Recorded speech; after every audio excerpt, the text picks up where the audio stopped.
Assalamualaikum warahmatullahi wabarakatuh. Kami dari kelompok 5, di sini kami akan menjelaskan tentang kelompok tani dari mata kuliah Kelembagaan Petani dan Perilaku Organisasi. Sebelum memasuki materi, di sini kami akan memperkenalkan nama anggota kelompok 5. Yang pertama ada Rizky Trianggoro, Safira Sofia, Salsabira Nur Asifa, Cindy Ayu Permatasari, dan Siti Soleha. Materi yang pertama ada pengertian kelompok tani yang akan disampaikan oleh Siti Soleha. Pengertian kelompok tani. Kelompok tani yang disebut poktan adalah kumpulan petani atau peternak atau pekebun yang dibentuk oleh para petani atas dasar kesamaan kepentingan, kesamaan kondisi lingkungan sosial, ekonomi, dan sumber daya, kesamaan komoditas, dan keakraban untuk meningkatkan dan mengembangkan usaha anggota. Kelompok tani merupakan sebuah lembaga yang menyatukan para petani secara horizontal dan dapat dibentuk beberapa unit dalam satu desa, bisa berdasarkan komoditas, areal tanaman pertanian, dan gender.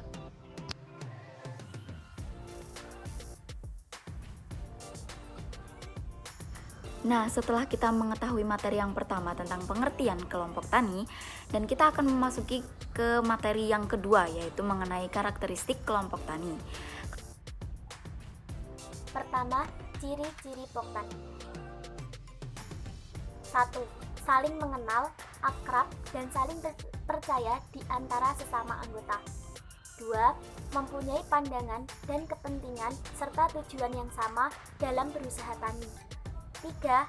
Memiliki kesamaan dalam tradisi dan atau pemukiman, kawasan atau hamparan usaha, jenis usaha, status ekonomi dan sosial, budaya atau kultur, adat istiadat, dan serta ekologi.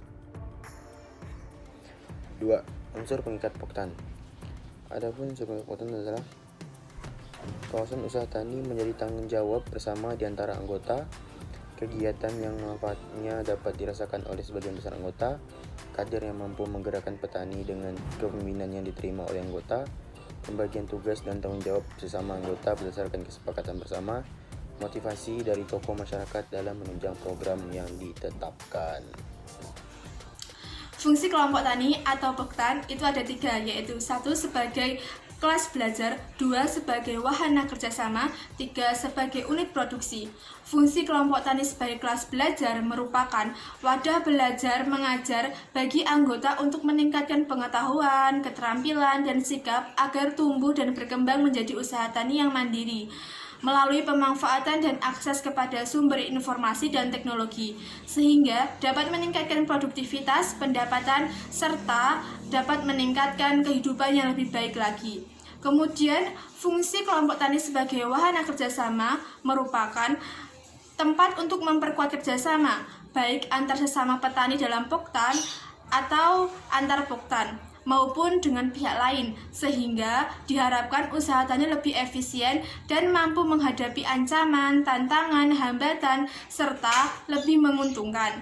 Fungsi poktan yang ketiga, yaitu sebagai unit produksi, merupakan usaha tani masing-masing anggota poktan secara keseluruhan merupakan satu kesatuan usaha yang dapat dikembangkan untuk mencapai skala ekonomi usaha dengan menjaga kuantitas, kualitas, dan kontinuitas.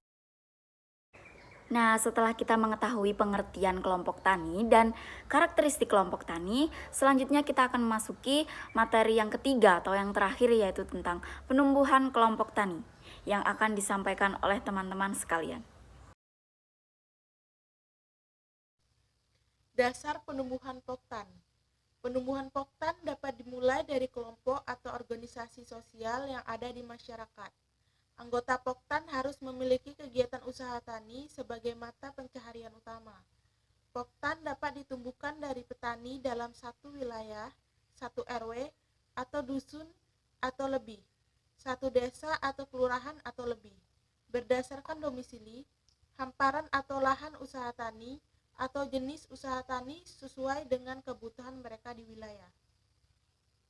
Poktan ditumbuh kembangkan dari, oleh, dan untuk petani dengan jumlah anggota antara 20 sampai dengan 30 orang petani.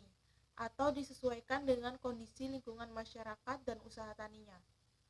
Kegiatan Poktan yang dikelola berdasarkan kesepakatan anggota sesuai jenis usaha dan atau unsur-unsur subsistem agribisnis. Selanjutnya, prinsip-prinsip penumbuhan Poktan. Yang pertama, kebebasan. Artinya, menghargai setiap petani untuk berkelompok sesuai keinginan dan kepentingan bersama. Yang kedua, keterbukaan. Artinya, kegiatan Poktan harus dilaksanakan dengan memperhatikan aspirasi anggota. Yang ketiga, partisipatif. Artinya, semua anggota terlibat dan memiliki hak serta kewajiban yang sama dalam mengembangkan serta mengelola Poktan. Yang keempat, keswadayaan. Artinya, pengembangan kemampuan menggali potensi setiap anggota dalam penyediaan dana, sarana produksi, dan pemanfaatan sumber daya untuk mewujudkan kemandirian Poktan. Yang kelima, kesetaraan. Artinya, hubungan antara pelaku utama dan pelaku usaha harus merupakan mitra sejajar. Yang keenam yaitu kemitraan. Artinya, kerjasama berdasarkan prinsip saling membutuhkan, saling menghargai, saling menguntungkan, dan saling memperkuat antar pelaku utama dan pelaku usaha. Pelaksanaan penumbuhan kelompok tani atau Poktan. Pelaksanaan penumbuhan kelompok tani melalui tahapan sebagai berikut, yaitu 1. Persiapan penumbuhan kelompok tani atau Poktan. Dalam persiapan ini melalui beberapa tahapan, yaitu pertama, penyuluh pertanian mengidentifikasi melalui pengumpulan data dan informasi petani yang belum menjadi anggota Poktan, meliputi jumlah petani dalam satu wilayah, RW atau dusun, dan dalam satu desa atau kelurahan. Kemudian 2. Kondisi petani dan keluarganya. 3. Tingkat pemahaman petani tentang kelembagaan petani. 4.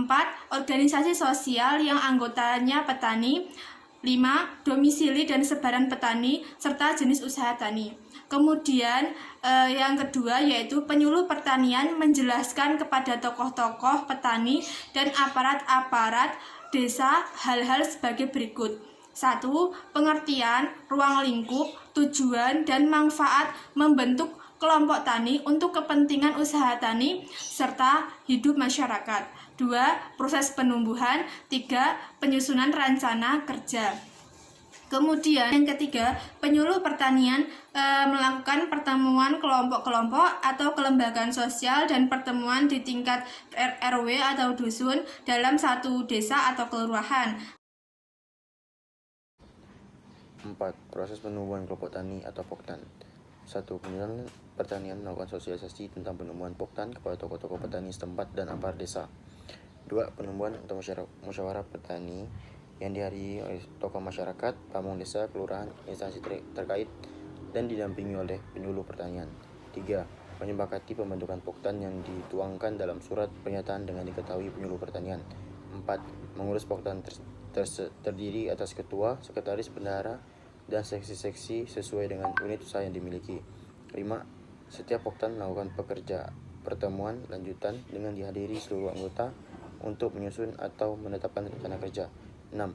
Setiap Poktan harus didaftarkan di satuan kerja yang melaksanakan tugas penyuluhan di kecamatan dan datanya dimuat dalam sistem informasi manajemen penyuluhan pertanian. Yang kelima ada pengembangan kelompok tani atau Poktan. Nah, yang pertama ada penguatan Poktan menjadi kelembagaan petani yang kuat dan mandiri. Yang kedua ada peningkatan kemampuan anggota dalam pengembangan agribisnis. Yang ketiga ada peningkatan kemampuan Poktan dalam menjalankan fungsinya. Dan yang terakhir ada penilaian kelas kemampuan Poktan. Nah, itu tadi presentasi dari kelompok 5 tentang kelompok tani. Jikanya ada salah-salah kata mohon dimaafkan. Terima kasih. Wassalamualaikum warahmatullahi wabarakatuh.